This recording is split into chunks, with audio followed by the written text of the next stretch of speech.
بسم اللہ الرحمن الرحیم۔ منصوبندی کسی قوم یا فرد کی ترقی اور کامیابی کے لیے ریڑھ کی ہڈی کی حیثیت رکھتی ہے۔ کوئی بھی شخص منصوبندی کی افادیت اور اہمیت سے انکار نہیں کیا جا سکتا۔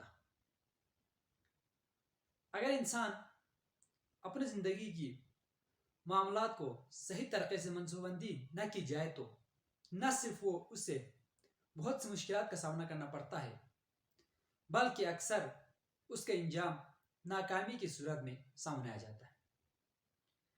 اپنے مستقبل کے لیے بہترین منصوبندی کرنا ایک ایسی عادت ہے جو نہ صرف انسان کو نقصان سے بچاتا ہے بلکہ اپنے قیمتی وقت کو بچا کر کامیابی سے ہمکنار کراتا ہے۔ کامیابی اپنے مقصد کو پا لینے کا نام ہے اور کامیابی کے حصول کے لیے منصوبندی بہت ضروری ہے۔ آج ہم ایک ایسے منصوبندی کے بارے میں بات کرنے جا رہے ہیں جس کی وجہ سے اس کی پورے ملک کی پورے قوم کی تقدیر بدل گئی۔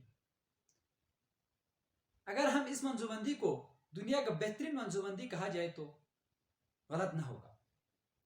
جب 1945 میں امریکہ نے جاپان کے 2 شہروں ناگاساکی اور ہیروشیما پر بم گرائے گئے تو وہاں کے 3 لاکھ لوگ مارے گئے۔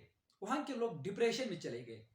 وہاں کی تمام تجارتی مراکز تباہ ہو گئی، سرکاری دفاتر تباہ ہو گئی، ریونیو ارننگ ڈپارٹمنٹ پورا تباہ ہو گیا۔ وہ لوگ سمجھ نہیں پا رہے تھے کہ اگر ہم اس نقصان کا ازالہ کس طرح کر سکتے ہیں، کس طرح دوبارہ ہم اپنی قوم کو پاؤں پر کھڑا کر سکتا ہے۔ 1950 میں انہوں نے یہ فیصلہ کیا کہ آخر کب تک ہم اپنے ہاتھ پر ہاتھ دھرے بیٹھے رہیں گے، تو انہوں نے اگلے 30 سالوں کے لیے بہت بڑے منصوبے تیار کیے۔ اگلے 30 سالوں کے لیے 3 بہت بڑے منصوبے تیار کر دیے۔ سب سے پہلا گول یہ تھا، پہلی ٹارگٹ یہ تھی کہ ٹھیک 1950 سے 1960 تک، ٹھیک اگلے 10 سالوں کے اینڈ تک ہم نے دنیا کی نمبر 1 ٹیکسٹائل کمپنی کھڑی کر دینی ہے، اور پورا قوم کی فوکس اس پر جم گئی۔ ہر قوم یہی چاہتے تھے، پورے ملک یہی چاہتے تھے کہ ہم دنیا کی نمبر 1 ٹیکسٹائل کمپنی کھڑی کر دیں گے، تو اس پر انہوں نے کام شروع کر دیا۔ ٹھیک 2060 کے اینڈ میں انہوں نے دنیا کی نمبر 1 ٹیکسٹائل کمپنی کھڑی کر دی۔ اتنی قلیل مدت میں ایک ملک جو تباہ ہو چکے تھے، برباد ہو چکا تھا، اس نے دنیا کا نمبر 1 ٹیکسٹائل کمپنی کھڑی کر دی۔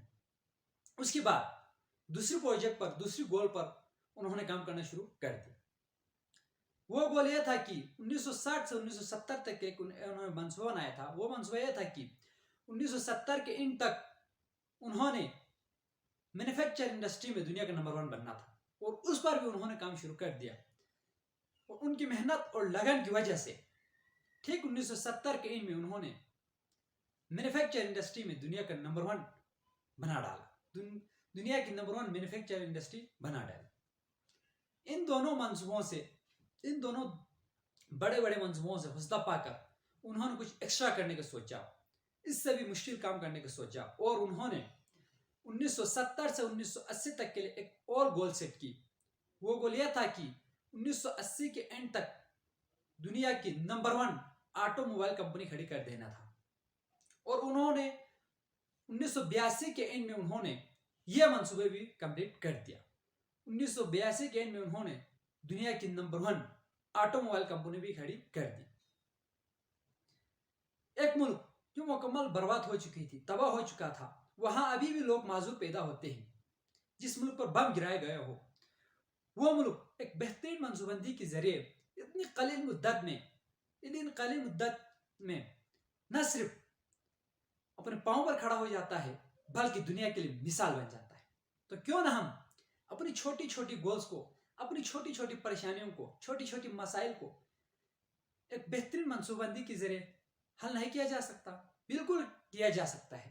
اگر ہم میں یہ عادت پیدا ہو جاتی ہے کہ ہمارے ہر کام ہم منصوبندی کے ذریعے کرنا شروع کر دیں گے تو ہم یقیناً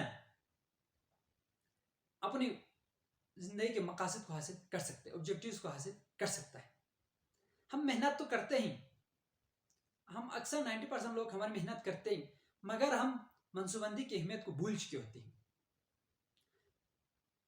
خصوصاً ہمارے نوجوانوں کو چاہے کہ آئندہ کم از کم آئندہ 5 سالوں کے منصوبہ ان کے ذہن میں ہونا چاہیے. سب سے پہلے آپ ایک دن کے لیے منصوبہ بنائیں، میں نے صبح سے شام تک یہاں گزرنا ہے. اس کے بعد ایک مہینے کے لیے آپ منصوبہ بنائیں، اس کے بعد ایک سال کے لیے بنائیں، اس کے بعد 2 سال، اس کے بعد 5 سال. اس کے لیے اگر ٹارگیٹ بنائیں، آج سے اگر آپ نوٹ کر رہے لکھ کے رکھیں، اپنی کاپیوں پر لکھیں کہ میں نے آئندہ 10 سالوں میں میں نے یہ گول اچیو کرنی ہے، آئندہ 5 سالوں میں میں یہاں اس مقام تک پہنچنا ہے، تو انشاءاللہ تعالیٰ ضرور پہنچ کر ہی رہے گا.